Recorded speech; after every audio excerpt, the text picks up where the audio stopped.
Benvenuti a Come rendere la vita più facile al parrucchiere. Quando hai bisogno di un appuntamento, pronto cara, gioia, tesoro, cerca di richiederlo con un po' di anticipo. Adesso come sei messa? Non riesci? D'altronde così all'ultimo ci sta. Non arrivare in ritardo all'appuntamento. Non è colpa mia, disastro. Ma se proprio arrivate tardi, inventatevi una scusa credibile. Sti trattori.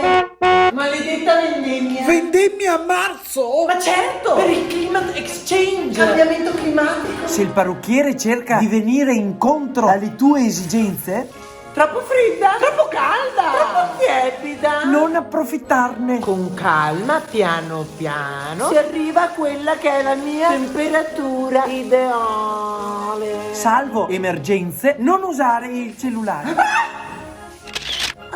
Del parrucchiere. No, aspetta, l'ultima. Cambio look. Vai. Sì.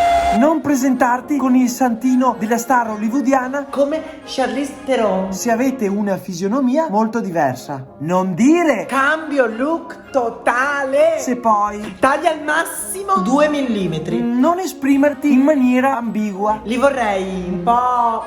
Non troppo. Ok. Più shock.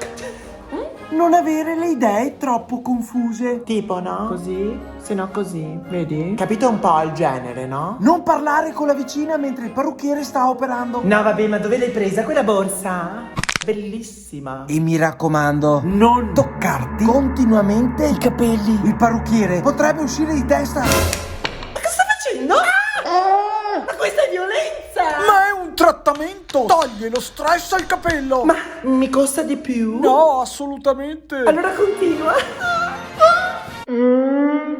E ce l'ha anche grosso? Il cane. Un elano, giusto? Non è pericoloso, vero?